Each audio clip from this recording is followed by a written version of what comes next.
Naisip mo ba na ang pinakatanyag at mahiwagang bagay sa kasaysayan ng tao ay hindi lamang isang dibdib na ginto, ngunit isang piraso ng banal na teknolohiya? Ang isang aparato na binuo na may tulad na katumpakan na ang isang solong error sa konstruksyon nito ay maaaring nangangahulugang agarang kamatayan. Madalas nating iniisip ang Arko ng Tipan bilang isang relic, isang nawalang kayamanan.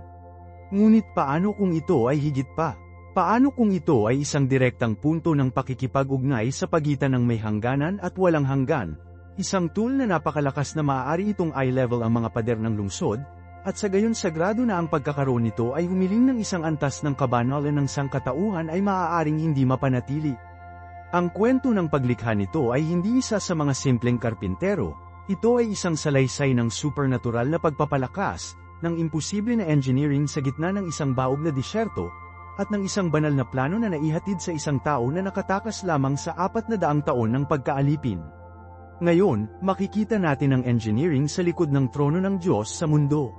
Susuriin namin kung paano ito itinayo, ang mga lihim ng kapangyarihan nito, at kung paano ito tunay na ginamit.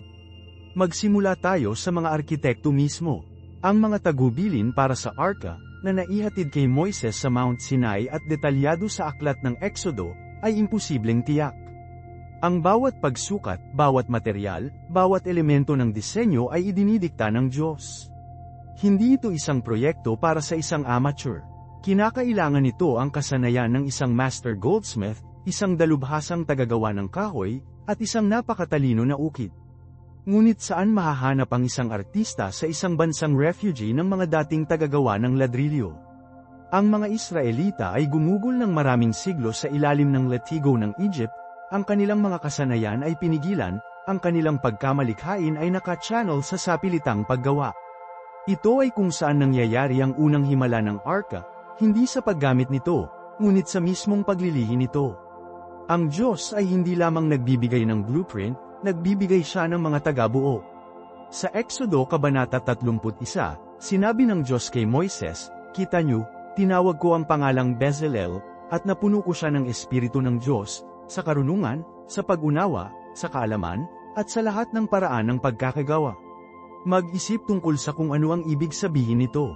Ito ay isang banal na pagbibigay, isang direktang pag-download ng kasanayan at karunungan. Ito ay isang tunay na halimbawa ng mundo ng kung ano ang kalaunan ay isusulat ni Propeta Jeremias tungkol sa kanyang sariling pagtawag, "Bago kita nabuo sa sinapupunan ay kilala kita, bago ka ipinanganak ay hiniwalayin kita." Si Bezalel at ang kanyang katulong na si Aholiabi, ay na-preorden para sa gawaing ito. Hindi lamang sila likas na matalino, sila ay supernaturally gamit. Ginaisang ng Diyos ang isang nakamamanghang henyo sa loob nila, na nagbabago sa mga kalalakihan na malamang na alam lamang ang bigat ng luwad at dayami sa mga artista na may kakayahang magsagawa ng pinakamasalimuot na disenyo na may banal na katumpakan. Hindi lamang ito trabaho, ito ay isang inilaan na gawa ng pagsamba kung saan ang mga pamantayan ay ganap. Walang silid para sa pagkakamali, walang margin para sa isang bahagyang maling pagkakamali. Nakikipagtulungan sila sa mga materyales na magbibigay ng mismong pagkakaroon ng makapangyarihan sa lahat. Ang isang solong kapintasan, isang solong paglihis mula sa banal na pattern, ay hindi lamang maging isang di kasakdalan, ito ay magiging isang desecration, isang gawa ng paghihimagsik na maaaring mag-imbita ng isang nakamamatay na tugon. Ang pressure sa mga kalalakihan na ito ay napakalawak, nagtatrabaho sa ilalim ng disyerto ng araw, alam na ang kanilang mga kamay ay humuhubog sa focal point ng relasyon ng kanilang bansa sa Diyos. Ngayon, kahit na sa mga banal na likas na artista, ang isang proyekto ng magnitude na ito ay nangangailangan ng mga hilaw na materyales. At hindi lamang anumang mga materyales. Ang blueprint ay tumawag para sa malawak na dami ng ginto, pilak, tanso, pinoong mga linan, at isang tiyak, halos hindi masisira na kahoy. Muli, dapat nating tanungin ang tanong, saan nakuha ng isang nomadic na tao sa gitna ng Sinai Desert ang gayong kayamanan? Ang sagot ay namamalagi sa mga sandali bago ang kanilang paglabas mula sa Egypt. Sinasabi sa amin ng Biblia sa Exodo Kabanata 12 na habang naghahanda silang umalis, tinanong ng mga Israelita ang mga taga-Egypt para sa mga artikulo ng pilak at ginto, at damit. Sinasabi ng banal na kasulatan na binigyan ng Diyos ang mga tao ng pabor sa paningin ng mga taga-Egypt, upang hayaan nila silang magkaroon ng kanilang hiniling. Hindi ito pagnanakaw. Ito ay banal na hustisya. Ito ay 400 taon ng bayad sa likod para sa mga henerasyon ng hindi bayad, brutal na paggawa ng alipin. Ang mismong ginto na malamang na ginamit upang likhain ang mga idolo ng Egypt ay ngayon ay kusang naibigay, na nakalaan upang matuno at linisin upang ma-overlay ang sagradong arko. Isipin ang patulan na hustisya sana. Ang kayamanan ng isang pagan empire, isang imperyo na sinubukan na durugin ang mga tao ng Diyos, ay ginagamit na ngayon upang mabuo ang mismong trono para sa pagkakaroon ng Diyos sa kanila. Ngunit hindi lamang ito tungkol sa ginto. Ang pangunahing istruktura ng arka ay gagawin ng kahoy na akasya. Ang pagpili na ito ay malalim na makabuluhan. Ang akasya ay isang siksik, nababanat, at gnarled na kahoy na umuusbong sa pinakapangit na mga kapaligiran sa disyerto. Ito ay natural na lumalaban sa pagkabulok at mga insekto. Ginagawa itong hindi kapani-pani walang matibay, halos hindi masasalamin. Ito ay sumisimbolo sa walang hanggan, hindi nagbabago, at hindi nababagay na katangian ng tipan ng Diyos sa kanyang bayan. Pinili niya ang isang materyal mula sa kanilang agarang kapaligiran, isang mapagpakumbaba ngunit malakas na kahoy, upang mabuo ang puso ng sagradong bagay na ito. Ito ay isang palaging paalala na nakatagpo tayo ng Diyos kung nasaan tayo, gamit ang mga elemento ng ating sariling kagubatan upang makabuo ng isang banal. Pagkatapos ay mayroong mga tela at tina, lalo na ang mga nakamamanghang blues, scarlet, at purples para sa mga kurtina ng tabernakulo na magbabawas sa arko. Ang lila na pangulay, na kilala bilang Tyrian purple, ay mahal sa Astronomia, na nagkakahalaga ng higit sa timbang nito sa ginto. Ito ay masakit na nakuha mula sa libu-libong maliliit na mollusks ng dagat, na ang bawat isa ay nagbubunga lamang ng isang solong patak ng likido. Hindi lamang ito para sa dekorasyon, ito ay isang gawa ng labis na pagsamba, na nagpapahiwatig ng royalty at kamahalan ng hari na ang presensya ng arka ay kumakatawan. Ang bawat solong material ay may isang kwento, isang layunin, at isang malalim na espiritual na kahulugan. Kaya mayroon kang mga hindi kapani-paniwalang, simbolikong materyales, na natipon sa pamamagitan ng isang gawa ng banal na hustisya at binigyan ng isang kusang puso. Ngunit ang mga hilaw na materyales, kahit gaano kahalaga, ay potensyal lamang. Kailangan nila ng isang pangitain at isang bihasang kamay upang buhayin sila. At ito ay kung saan ang kwento ay tumatagal ng isa pang magandang pagliko. Ang Diyos ay hindi lamang nagbibigay ng blueprint at ang mga materyales, tinukoy niya ang mga manggagawa. Tinatawag niya ang dalawang lalaki na pangalan, Bezalel at Oholiab. Pag-isipan mo yun sandali. Sa dakilang salaysay ng paglikha ng isang tirahan para sa makapangyarihan sa lahat, ang Diyos ay nag-aawit ng mga tiyak na individual para sa gawain ng sining. Hindi lamang niya sinasabi, hanapin ang iyong pinakamahusay na gawa sa kahoy. Sinabi niya, kita niyo, tinawag ko ang pangalang Bezalel. Ito ay isang malalim na pahayag ng personal na pagtawag. Si Bezalel ay mula sa tribo ng Juda, ang tribo kung saan darating ang mga hari. Si Oholiab ay mula sa tribo ni Dan, isang hindi kilalang tribo. Dito, sa mismong pundasyon ng kanilang pambansang pagsamba, pinagsama ng Diyos ang royalty at ang karaniwang tao, na nagpapakita na ang kasanayang iyon at pagtawag ay hindi limitado sa pamamagitan ng linya. Ngunit ito ay kung paano ang Diyos ay nagbibigay sa kanila na tunay na nakamamanghang. Sinasabi ng banal na kasulatan na, pinuno siya ng Bezalel, sa Espiritu ng Diyos, na may karunungan, na may pag-unawa, may kaalaman at sa lahat ng uri ng kasanayan.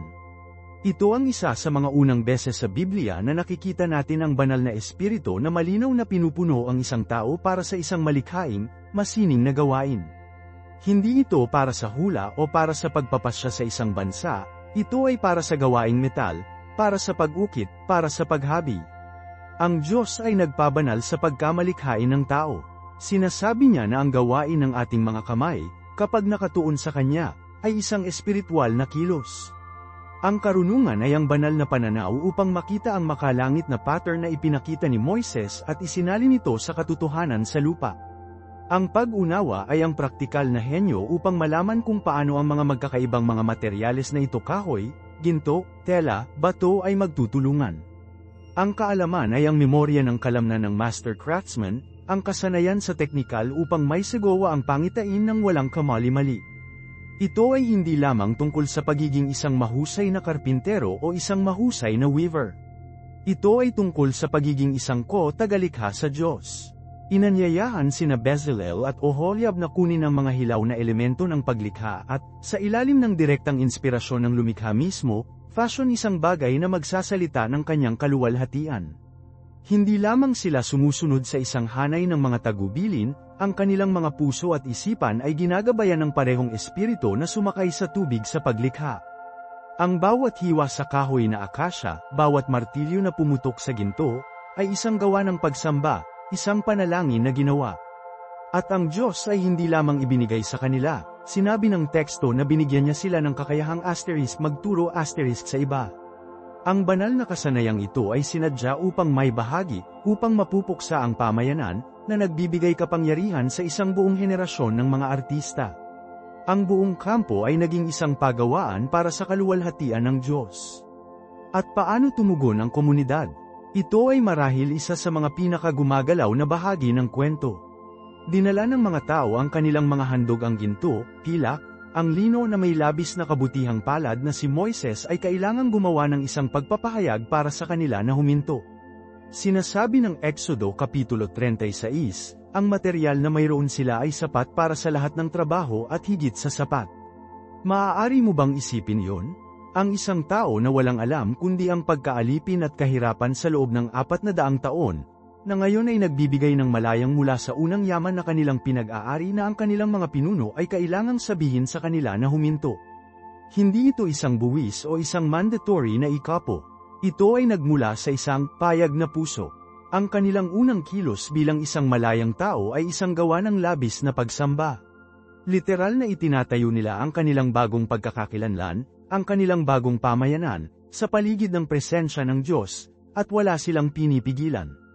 Ang bawat thread sa tabernakulo, ang bawat onsa ng ginto sa arka, ay isang testamento sa isang puso na umaapaw sa pasasalamat sa kanilang pagtubos. Ang arka ay hindi lamang itinayo ng banal na inspirasyon, itinayo ito sa isang pundasyon ng radikal, masayang kabutihang loob. Ito ay hindi lamang isang fundraiser para sa isang bagong proyekto sa gusali. Ito ay isang kolektibong kilos ng pagkaalipin ng hindi natututo. Sa Egypt, pinilit ang kanilang paggawa, ang kanilang mga mapagkukunan ay ninakaw, at ang kanilang pagkamalikhain ay durog sa ilalim ng bigat ng paggawa ng mga bricks na walang dayami. Ang kanilang mga kamay ay ginamit upang magtayo ng mga monumento sa mga maling Diyos at isang mapang api na paraon. Ngayon, sa kalayaan ng ilang, ang pinakaunang bagay na hinihiling sa kanila ng Diyos na itayo ay para sa Kanya, at hindi niya ito iniuutos, inaanyayahan niya sila. Binibigyan niya sila ng kalayaan upang bigyan. At sa kalayaan na yon, natuklasan nila ang isang kagalakan at isang layunin na ang sapilitang paggawa ay hindi makagawa. Ang pagbibigay ay hindi ang presyo ng kalayaan, ito ang pagsasanay nito. At isipin kung saan nagmula ang ginto at pilak at pinong lino na ito. Sinasabi sa amin ng teksto na sinamahan nila ang mga Egypt sa kanilang paglabas. Hindi ito pagnanakaw, ito ay ang pagbabayad ng sahod sa loob ng maraming siglo ng ninakaw na paggawa.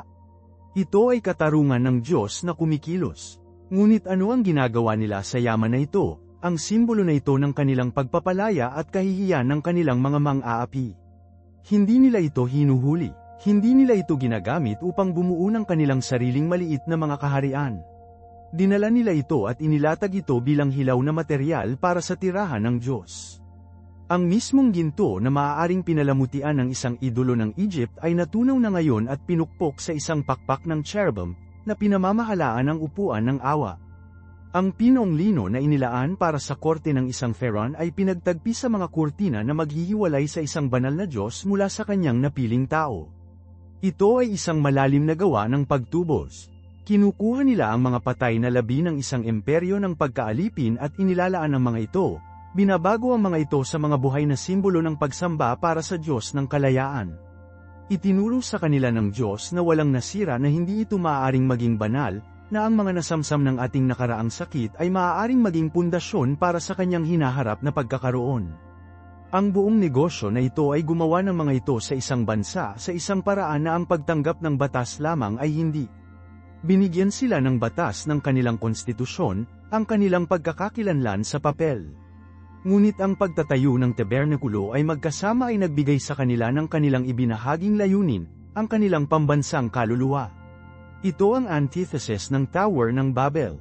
Sa Babel, ang sangkatauhan ay nagtipon sa pagmamalaki upang gumawa ng isang pangalan para sa kanilang sarili, upang makabuo ng isang tower sa kanilang sariling kaluwalhatian, at ang resulta ay pagkalito at pagkalat.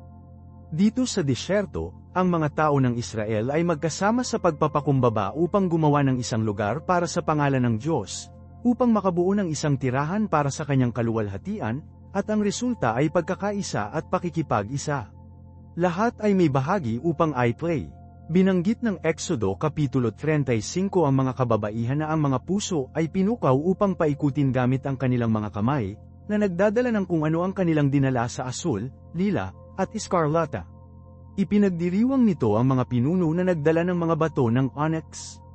Pinarangalan nito ang mga artista na nagtatrabaho sa ilalim ng Bezalel.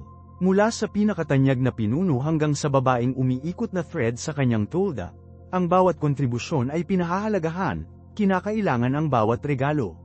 Nalaman nila na ang pagkakaroon ng Diyos ay hindi itinayo ng ilang mga piling tao na eksperto, ngunit sa pamamagitan ng kusang, kolektibong pagsamba sa buong pamayanan. Ang diwa ng kusang loob na paglikha ay ang lupa kung saan ang mga tiyak na tagubilin para sa arka ng tipan ay nagugat. Ang arka ay hindi itinayo sa isang vacuum. Ito ay ang sentro, ang banal ng mga banal, ngunit ito ay sinuportahan at napapaligiran ng malawak na ekosistema ng kabutihang loob ng komunidad at ibinahaging pagkakayari. Ang ginto para sa arka ay nagmula sa parehong tumpok ng mga naibigay na mga hakaw at pulse airs bilang ginto para sa mga pegs ng tolda. Ang kasanayan na ginamit upang mag-ukit ng cherubim ay pinarangalan sa tabi ng mga kalalakihan at kababaihan na naghahabi ng mga kurtina ng tolda. Nagtuturo ito sa atin ng isang bagay na mahalaga, ang pinakasagradong nakatagpo sa Diyos ay suportado ng mundong, tapat, at madalas na hindi nakikitang gawain ng buong pamayanan. Bago mailagay ng Diyos ang kanyang batas sa loob ng arka, una siyang nagtatag ng isang batas ng pag-ibig at kabutihang loob sa mga puso ng kanyang bayan. Ang pisikal na istruktura ay isang panlabas na pagpapahayag ng panloob na pagbabagong anyo na naganap na. Sila ay naging mga tao ng kanyang presensya bago pa man itinaas ang tabernakulo. Kaya, sa pundasyong ito ng isang kusang pamayanan, ang nagbago na pambansang puso, binibigyan ng Diyos ang mga tiyak na tagubilin para sa arka. At ang pinakaunang detalye na ibinibigay niya kay Moises sa Exodo Kapitulo 25 ay tungkol sa mga materyales nito. Hayaan silang gumawa ng isang arko ng kahoy na akasya, overlay ito ng dalisay na ginto, kapwa sa loob at labas. Ang tagubay lang ito ay hindi lamang arkitektura, teolohiko. Ito ay isang malalim na pahayag tungkol sa kalikasan ng tirahan ng Diyos at ang likas na katangian ng mga taong pinili niyang tumira sa gitna. Magsimula tayo sa kahoy. Acacia wood, o *shittim* kahoy sa Hebreo. Ito ay hindi isang marilag, na import na kahoy tulad ng cedars of Lebanon na kalaunan ay gagamitin para sa templo ni Solomon. Ang acacia ay isang kahoy na disyerto. Ito ay matigas, siksik, at lumalaban sa pagkabulok, ipinanganak mula sa isang malupit at hindi mapagpatawad na kapaligiran. Madalas itong gnarled, mad-ulash, at hindi mapagpanggap. Sa madaling salita, ito ay isang perpektong simbolo para sa Israel mismo. Sila ay isang tao na ipinanganak mula sa kalupitan ng pagkaalipin, gumalagala sa disyerto, hindi partikular na maluwalhati sa mga mata ng mga dakilang imperyo na nakapaligid sa kanila. Ang kahoy na akasya ay kumakatawan sa sangkatauhan sa mapagpakumbaba, nababanat, at estado sa lupa. Ito ay kung ano tayo. Ito ay kung ano sila. Hindi hiningi ng Diyos ang isang materyal na wala sila o hindi maaaring makuha. Pinili niyang itayo ang kanyang trono sa mundo sa labas ng mismong bagay ng lupa, sa labas ng kahoy ng ilang na kanilang naroroon. Ito ang prinsipyo ng pagkakatawang tao sa anyo ng binhi. Ang Diyos ay nagsisimula sa ordinaryong, kasama ang mga bagay ng ating aktwal na buhay. Hindi niya hinihiling na maging iba pa tayo bago siya makarating sa atin, kinukuha niya ang gnarled, mad-ulash na kahoy ng ating sangkatauhan bilang kanyang panimulang punto. Ngunit hindi niya ito iniiwan. Ang tagubilin ay upang overlay ang mapagpakumbabang kahoy na may purong ginto. At hindi lamang isang manipis na barnisan sa labas para sa palabas. Ito ay upang matakpan sa loob at labas. Ang ginto, sa banal na kasulatan, ay patuloy na sumisimbolo sa banal, ang kadalisayan ng Diyos, kanyang kaluwalhatian, kanyang kabanal, ang kanyang royalty. Isipin ang proseso, dadalhin ng mga artista ang karaniwang kahoy na disyerto at maingat, ganap, takpan ang bawat ibabaw, sa loob at labas, na may shimmerang, perpektong kadalisayan ng ginto. Ang butil ng kahoy, ang mga pagkadilim ay, ang likas na katangian nito bilang kahoy, ay ganap na may encode sa likas na katangian ng royalty at pagka-Diyos. Ito ay isang nakamamanghang larawan ng pagpapakabanal. Ito ay isang larawan ng kung ano ang mangyayari kapag ang presensya ng Diyos ay sumasaklaw sa buhay ng tao. Ang pangunahing bahagi ng ating sangkatauhan, ang kahoy na akasya, ay hindi nawasak o napatay. Nariyan pa rin ito, na nagbibigay ng istruktura at form. Ngunit ito ay ganap na nakilala sa banal na kaluwalhatian ng Diyos na ang hitsura nito ay nabago. Sa labas ng mundo, at maging sa loob, ito ay nagiging isang sisidlan ng purong ginto, isang tagadala ng banal na kaluwalhatian. Ito ang ebanghelyo sa isang gintong kahon.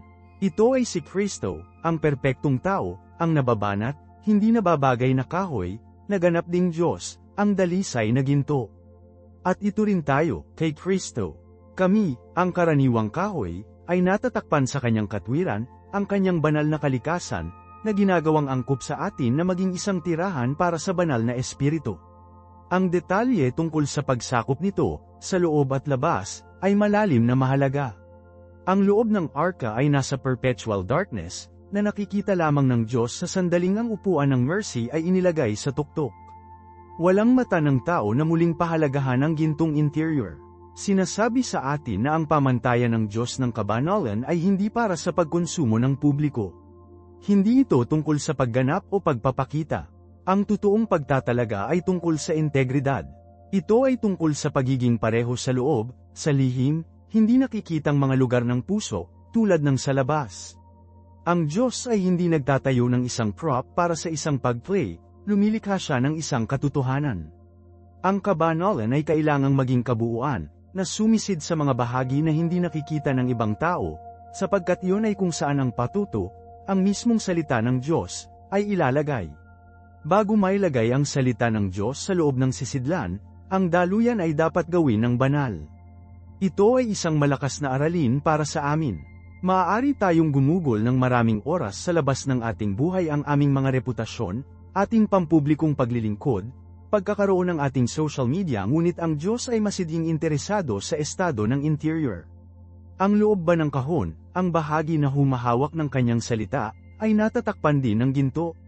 Mayroon bang panloob na kabanalan na tumutugma sa aming panlabas na propesyon? Itinuturo sa atin ng arka na ang kaluwalhatian ng Diyos ay hindi isang harapan, ito ay isang kabuuang, lahat ng sumasaklaw na katotohanan na dapat baguhin tayo mula sa loob. At ang katotohanan ito ay hindi sinadya upang maging nakatigil. Ito ay dinisenyo para sa isang paglalakbay. Isaalang-alang ang susunod na pagtuturo na ibinibigay ng Diyos, ang paglikha ng mga pole at singsing. Ang arka ay magkaroon ng 4 na singsing ng gintong cast para sa 4 na talampakan nito, at sa pamamagitan ng mga singsing na ito, ang mga poste ng kahoy na akasya, na na-overlay din ng ginto, ay dapat na ipasok. Ito ang mekanismo para sa pagdala ng arka. At ang Diyos ay nagbibigay ng isang napakatiyak, permanenteng utos sa Exodo Kapitulo 25 versikulo 15, ang mga poste ay mananatili sa mga singsing ng arka, hindi sila kukuha mula rito. Isipin mo yan, ang paraan ng transportasyon ay upang maging isang permanenteng kabit ng arko mismo. Bakit? Una, nagsasalita ito ng isang walang hanggan na kahandaan. Ang pagkakaroon ng Diyos ay hindi isang piraso ng kasangkapan na maiimbak sa isang sulok hanggang sa kinakailangan. Ito ay ang sentro ng buhay ng Israel, at kailangan nilang maging handa upang ilipat tuwing lumipat ang haligi ng ulap o apoy. Ang mga pole, na laging naroroon sa kanilang mga singsing, ay isang palaging, nakikitang paalala, kami ay nasa isang paglalakbay. Hindi namin itinatakda ang schedule. Sinusundan namin. Ito ay isang malalim na hamon sa ating modernong pagnanais para sa katatagan, mahuhulaan, at kontrol. Madalas nating nais na ilagay ang presensya ng Diyos ng maayos sa isang istante sa ating buhay, na bisitahin sa linggo o sa mga sandali ng krisis. Ngunit itinuturo sa atin ng Arka na ang paglalakad kasama ang Diyos ay ang patuloy na handa na maging masungit. Ito ay isang tawag upang hawakan ang aming sariling mga plano ng maluwag, upang maiimpake ang aming mga espiritual na bag, upang magsalita, handa na sundin ang nangunguna sa espiritu sa bagong teritoryo, mga bagong hamon, at mga bagong tawag, madalas na walang labis na paunawa. Ang mga poste sa mga singsing ay sumisimbolo sa isang postura ng buhay ng, narito ako, Panginoon, ipadala sa akin, isang palaging estado ng pagkakaroon sa kalooban ng Diyos. Pangalawa, ipinatupad ng mga poste ang isang banal na distansya. Ang arko ng tipan, na kumakatawan sa mismong trono at pagkakaroon ng Diyos sa mundo, ay hindi banal na banal. Walang kamay ng tao ang kailanman makarating sa direktang pakikipag-ugnay dito. Ang mga poste ay ang interface na inorden ng Diyos sa pagitan ng tao at ng banal. Pinayagan nila ang mga Levita na magdala ng bigat at responsibilidad na dalhin ang presensya ng Diyos nang hindi lumalabag sa kabanalan nito. Nakikita namin ang trahedya ng mga kahihinatnan ng pagkalimot dito sa kwento ni Oz, na umabot sa isang mahusay na balak na kamay upang maging matatag ang Arka at Nataman. Ito ay isang malupit at malungkot na kwento, ngunit nagtuturo ito sa amin ng isang mahalagang aralin tungkol sa paggalang. Hindi tayo lumapit sa isang banal na Diyos sa ating sariling mga termino, kasama ang ating sariling, magagandang ideya, o casual na pamilyar. Lumapit kami sa Kanya sa mga paraan na ibinigay Niya. Para sa atin, nangangahulugan yon ay si Hesukristo. Ngunit ang prinsipyo ng paggalang ay nananatili. Ang mga poste ay nagpapaalala sa atin na ang kabanalan ng Diyos ay hindi isang bagay na may trifled. Hinihiling nito ang ating pagkamangha, paggalang sa atin, at maingat na pagsunod sa Kanyang mga paraan. Lumilikha ito ng isang puwang para sa pagsamba, na pumipigil sa atin na bawasan ang Diyos sa isang mascot o isang maswerteng kagandahan na maaari nating manipulahin. Pansinin din ng pare-pareho sa mga materyales. Ang mga poste ay gawa sa parehong kahoy na akasya na na-overlay na may purong ginto. Ang paraan ng pagdala ng pagkakaroon ay ang magkaparehong karakter tulad ng pagkakaroon mismo. Paano natin dalhin ang pagkakaroon ng Diyos sa ating mundo ngayon? Ginagawa natin ito sa isang buhay na sumasalamin sa konstruksyon ng Arka, isang buhay ng tao, ang kahoy, na ganap na sumuko at sakop ng banal na kalikasan ni Kristo, ang ginto. Ang aming saksi, ang aming paglilingkod, ang paraan ng pagdala ng Kanyang pangalan sa aming mga pamilya, lugar ng trabaho, at mga komunidad, ay dapat na naaayon sa mismong katangian ng isang inaangkin nating dalhin. Hindi ito maaaring maging isang gawa ng laman, ng ating sariling lakas o talino sa paglikha. Ito ay dapat na isang gawain ng pagpapakabanal, isang buhay na natatakpan ng Kanyang kaluwalhatian, na isinasagawa sa pagsunod sa Kanyang mga utos. Ang mga pole ay hindi isang hiwalay, utilitarian tool, sila ay isang mahalagang bahagi ng banal na disenyo ng Ark. Sa parehong paraan, ang aming lakad ay hindi hiwalay sa ating pagsamba. Kung paano tayo lilipat sa mundong ito ay isang mahalagang bahagi ng banal na daluyan, ang ating buhay ay sinadya. Huwag nating kalimutan ang konteksto ng paglalakbay na ito. Ito ay hindi isang matagumpay na marcha mula sa point A hanggang point B. Ito ay isang 40 taong gumagala sa isang nag-iisang kagubatan, isang bunga ng kawalan ng paniniwala at paghihimagsik. Gayunpaman, ang Arka, kasama ang mga poste nito ay handa na, ay naruroon sa gitna ng kanilang pagkabigo. Hindi pinabayaan sila ng Diyos na gumala-gala mag-isa. Ang Kanyang presensya ay naglakbay kasama nila sa pamamagitan ng alikabok, init, pag-ungol, at pag-aalinlangan. Ang patuloy na kahandaan ng Arka ay hindi lamang tungkol sa paglipat ng pasulong sa lupang pangako, ito rin ay tungkol sa matigas ang ulo, tapat na pagkakaroon ng Diyos sa Kanyang mga tao kahit na sila ay papasok sa mga bilog. Ito ay isang hindi kapani-pani walang ginhawa para sa amin. Ang aming sariling mga espiritual na paglalakbay ay madalas na hindi magkakasunod. Mayroon kaming mga panahon ng libot, ng pagkuha ng mga kalsada sa pamamagitan ng mga disyerto ng aming sariling paggawa. Ngunit ang mga poste sa Arka ay nagpapaalala sa atin na ang presensya ng Diyos ay hindi nakasalalay sa aming perpektong pagganap. Siya ang Diyos na naglalakbay sa atin, na ang pagkakaroon ay isang palaging, matatag na katotohanan kahit na ang ating sariling landas ay baluktot. Ang kanyang pangako sa amin ay hindi gaanong marupok na hinihiling sa amin na magkaroon nito ng lahat. Pinangunahan niya, gumagabay siya, ngunit matapat din siyang nananatili sa atin sa mga panahon ng ilang, palaging handa na mamuno sa amin ng homeward kapag ibinalik natin ang ating mga mata. At isaalang-alang kung sino ang tungkulin sa pagdala na ito. Hindi ito isang libreng para lahat.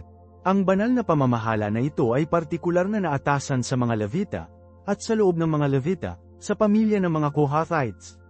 Ito ay isang sagradong pagtawag, isang itinalagang papel. Habang ang buong pamayanan ng Israel ay nakatuon ng kanilang buhay sa paligid ng paggalaw ng arko, ang kanilang mga tolda ay nakaharap sa tabernakulo, ang kanilang paglalakbay na idinidikta ng pag-angat ng ulap ang aktwal, pisikal na pagdadala ng trono ng Diyos ay isang tiyak, inilaan na tungkulin. Itinuturo ito sa atin ng isang bagay na malalim tungkol sa katawan ni Kristo. Habang lahat tayo ay bahagi ng isang royal priesthood, ang Diyos ay nag-uutos pa rin ng mga tiyak na tungkulin at pag-andar sa loob ng komunidad. Ngunit mas mahalaga, ipinapakita nito na ang pagkakaroon ng Diyos ay isang katotohanan ng korporasyon. Ang kagalingan ng buong bansa ay nakasalalay sa tapat na pagsunod sa maliit na pangkat ng mga tao. Ang kanilang mga hakbang ay nagtatakda ng bilis para sa lahat. Ito ay nagpapaalala sa atin na ang aming personal na paglalakad, ang ating pagdadala ng presensya ng Diyos, ay hindi kailanman isang tunay na pribadong pag-iibigan. Ang iyong katapatan, ang iyong pagsunod, ang iyong paggalang sa mga banal na bagay ng Diyos, ay nagtatakda ng bilis at isang tono para sa mga nasa paligid mo, ang iyong pamilya, iyong simbahan, iyong pamayanan. Kami ay magkakaugnay, sama-sama kaming gumagalaw. Ang sagradong ritmo ng pamayanan ay nakasalalay sa tapat na mga talampakan ng mga individual na tinawag na magdala ng kanyang pangalan. Ang paglalagay ng mga poste ay mahalaga din sa kritikal. Dadalhin sila sa balikat. Hindi ito isang gawain na may outsource sa isang cart ng baka, dahil matututo si David sa mga trahedya na kahihinatnan. Ito ay upang maging isang personal, pasaninadala ng tao. Ang balikat ay isang lugar ng lakas, ng paggawa, ng personal na responsibilidad. Mag-isip ng isang pastol na nagdadala ng isang kordero, o isang ama na nagdadala ng isang bata. Ito ay isang gawa ng matalik, personal na pamumuhunan. Ang pagdadala ng pagkakaroon ng Diyos sa mundong ito ay hindi isang hands-off, natanggal na aktibidad. Ito ay isang mabigat, maluwalhating responsibilidad na nangangailangan ng ating lakas, ating pokus, at ating personal na pangako. Ito ay ang bigat ng kaluwalhatian sa isang napakaliteral na kahulugan. Hinahamon nito ang ating modernong pagnanais para sa isang maginhawa, komportable, walang bayad na pananampalataya. Nais namin ang presensya ng Diyos nang walang personal na gastos ng pagdala nito. Nais namin ang mga pakinabang ng kanyang kaluwalhatian nang walang pasanin ng kanyang kabanalan. Ngunit ang mga poste sa balikat ng mga Kohathites ay nagsasabi ng ibang kwento. Sinabi nila sa amin na ang pagsunod sa Diyos ay nagsasangkot ng pagkuha ng isang banal na pasanin, na nakahanay sa ating lakas sa kanyang mga layunin, at personal na namumuhunan sa ating sarili sa sagradong gawain na kumakatawan sa kanya sa mundo. Ito ay isang tawag sa lakas at pagbabata, isang pagkilala na ang lakad na ito ay nagkakahalaga sa amin ng isang bagay. Gayunpaman, narito ang magandang kabalintunaan. Bagaman dinala ng mga Levita ang arka sa kanilang mga balikat, hindi nila pinili ang patutunguhan. Sila ang mga nagdadala, ngunit ang Diyos ang navigator. Ang buong pagpupulong ay lumipat lamang kapag ang haligi ng ulap sa araw o apoy sa pamamagitan ng gabi ay nakataas mula sa tabernakulo.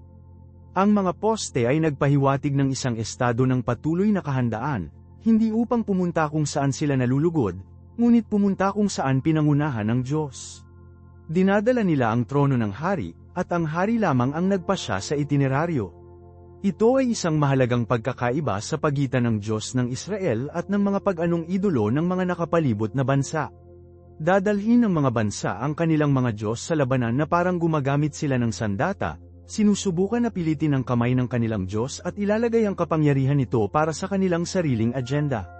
Nasa kontrol sila, ngunit ang Israel ay dapat na naiiba. Ang arka ay hindi isang talisman na manipulahin, ito ay ang mismong pagkakaroon ng pinuno na susundan. Ito ay isang naghahanap ng tanong para sa amin ngayon. Sa ating buhay, sa ating mga simbahan, ginagamit ba natin ang mga poste upang sundin ang ulap, o sinusubukan nating dalhin ang arko sa ating sariling mga preplanong kampanya? Nakikita ba natin ang presensya ng Diyos bilang ang mapagkukunan ng kapangyarihan para sa ating asterisk pangitain, o nakikita natin ang ating sarili bilang mga naglalaan na mga lingkod na itinalaga sa kanyang presensya ayon sa kanyang asterisk pangitain? Ang mga poste sa ating mga balikat ay isang tawag upang isuko ang aming sariling mga mapa at upang ayusin ang ating mga mata sa patuloy na gumagalaw, nangungunang presensya ng Diyos, handa nang pumunta saan man siya mamuno, tuwing tumatawag siya. Ang kahanda na ito na sundin, ang pagpayag na ito na talikuran ang ating sariling maingat na iginuhit na mga mapa, ay malalim na kontrakultural at, kung tayo ay matapat, kontra madaling maunawaan. Kami ay isang tao ng mga plano, ng mga diskarte, ng 5 taong layunin at mga pahayag sa misyon. Kami ay nagnanais ng mahuhulaan. Nais naming malaman ang ruta, ang timeline, ang natitira ay tumitigil, at ang patutunguhan.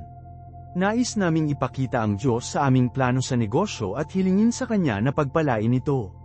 Ngunit ang imahe ng mga Levita, na may mga poste sa kanilang mga balikat, ang mga mata ay naayos sa isang haligi ng ulap, ay nawawala ang buong mindset.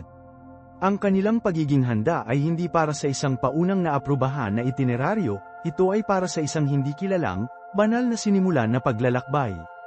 Nangangahulugan ito na ang pagdala ng pagkakaroon ng Diyos ay nangangailangan sa atin na maging komportable sa banal na kawalan ng katiyakan.